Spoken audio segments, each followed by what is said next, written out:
سنت کے مطابق عمل کرنا ہے تو یہ 5 اور 6 چیزیں مت بھولیے گا۔ وہ عمل سنت کے مطابق ہوگا جس عمل کا سبب رسول اللہ صلی اللہ علیہ وسلم نے بیان کیا ہے، یہ پہلی شرط ہے اس کی۔ آپ جب گھر سے نکلیں، سفر پہ جائیں، 2 رکعتیں پڑھ کے نکل سکتے ہیں، کیونکہ اللہ کے رسول نے بھی سفر پہ نکلتے وقت واپس آتے وقت رکعتیں پڑھی۔ آپ صلی اللہ علیہ وآلہ وسلم نے گھر سے نکلتے وقت دعائیں پڑھی ہیں، آپ پڑھ سکتے ہیں۔ آپ کے گھر میں، آپ کی بیٹی کے گھر میں جب بچہ پیدا ہوا ہے، آپ نے عقیقہ کیا ہے 7ویں دن، آپ کر سکتے ہیں۔ لیکن اگر کسی کی تمنا یہ ہو کہ میں نے برتھ ڈے کا کیک کاٹنا ہے یا کسی بھی بڑی سے بڑی ہستی کی ولادت پہ میں نے جشن منانا ہے، اس کے لیے دنیا کی لائبریریوں میں موجود کتابوں میں کوئی حدیث ڈھونڈنی پڑے گی۔ اللہ کے رسول نے ایسا نہیں۔ دوسری بات، سنت کے مطابق عمل وہ ہوتا ہے جس کا سبب ہے تو اس کی مقدار بھی ہے، اس سے کم اور زیادہ سنت نہیں ہو سکتی۔ حدیث میں آتا ہے کہ آپ ہاتھ دھوئیں 3 مرتبہ دھوئیں۔ اگر کسی کی تمنا یہ ہو نہیں 3 مرتبہ تو صحیح نہیں دھلیں گے، میں 5 مرتبہ دھوؤں گا، حدیث میں آتا ہے جس نے اس عدد سے زیادہ کیا فقد اعتدى او ظلم اخطا، اس نے غلطی بھی کی، ظلم بھی کیا، زیادتی بھی کی۔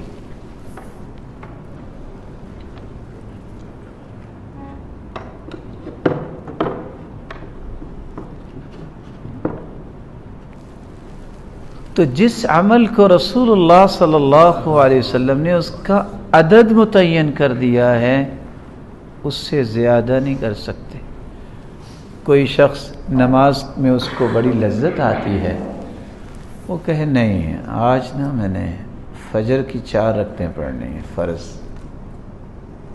نماز ہی تو ہے۔ لوگ یہی کہتے ہیں بھی پھر کیا ہوا، نماز ہی تو ہے۔ لیکن حدیث کے الفاظ ہیں قیامت کے نزدیک ایسے لوگ آئیں گے جو فجر کی 2 رکعتوں کی بجائے 4 پڑھا کریں گے۔ الجامع کی روایت، یہ سنت نہیں ہو سکتی۔ کسی کا جی چاہے کہ نہیں میں تو ظہر اور عصر کی 4 کی بجائے 6 رکعتیں پڑھوں گا، یہ سنت نہیں ہو سکتی۔ سنت وہ ہے جس کا سبب رسول اللہ صلی اللہ علیہ وسلم نے بیان کر دیا اور اس کا عدد بھی مقرر کر دیا، پھر اس کا وقت بھی مقرر کر دیا۔ وقت کیا ہے؟ قرآن مجید میں اللہ فرماتے ہیں الحج اشہر معلومات، حج ہوتا ہے شوال، ذی القعدہ اور ذی الحجہ کے پہلے 10 دن۔ ایک بندہ کہے نہ بہت مشکل ہے، وہاں تو لوگ ہی بہت ہوتے ہیں، میں نا شعبان میں سکون سے حج کروں گا یا سفر میں، چلو جمرات خالی ہوں گے، ذرا بندہ سکون سے پٹائی کر لیتا ہے شیطان کی، اور عرفہ میں بھی دل لگا کے دعا کر لیں گے۔ نہیں، یہ سنت نہیں ہے۔ یہ انہی ایام میں حج کرنا ہوگا، اس سے پہلے یا بعد میں کرنے والا یہ سنت نہیں کہنا۔ پھر جگہ بھی مقرر کر دی ہے، پہ جو عبادت ہے اللہ کے رسول نے کی ہے وہ سنت ہوگی، وہی چیز اٹھا کے میں کسی اور جگہ لے جاؤں گا سنت نہیں ہوگی۔ اب یہاں اگر ہم 55 سال باجماعت نماز ادا کریں، اس کے مقابلے میں بیت اللہ میں 1 نماز پڑھیں تو 55 سال کی نمازوں سے افضل ہے۔ اگر میں یہ کہوں نہیں میں اگر جس یونیورسٹی میں پڑھوں گا تو مجھے 1 لاکھ نماز کا ثواب ملے گا، نہیں، یہ صرف اللہ کے رسول نے بیان کیا تو بیت اللہ کے بارے میں بیان کیا۔ اللہ تعالیٰ نے اپنے پیغمبر کے ذریعے جنس بھی بیان کی ہے۔ جس چیز کے بارے میں اللہ کے رسول نے فرمایا وہی چیز سنت ہوگی، دوسری چیز سنت نہیں ہوگی۔ آپ کا کیا خیال ہے، ہرن مزیدار ہوتا ہے کہ نہیں ہوتا؟ آپ قربانی نہیں کر سکتے اس کی۔ نیل گائے کتنی لذت والی ہوتی ہے، آپ یہ گائے تو کر سکتے ہیں لیکن نیل گائے آپ قربانی نہیں کر سکتے۔ گھوڑا صحابہ کرام نے بھی ذبح بھی کیا، نحر بھی کیا، یعنی اونٹ کی طرح بھی اور دوسرے جانوروں کی طرح بھی، اور ایک نہیں 17 روایتیں ہیں، لیکن آپ قربانی پہ اونٹ کر سکتے ہیں، گھوڑا نہیں کر سکتے۔ سنت کیا ہے؟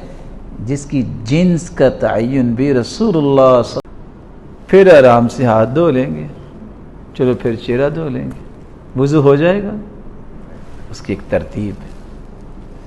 اسی طرح آپ کہیں نماز ہی پڑھنی ہے نا، چلو پہلے سجدہ کر لیتے ہیں، بعد میں رکوع کر لیں گے، تو چلو اٹھ کے قیام بھی کر لیں گے، ترتیب تو ایسی بنتی ہے نا۔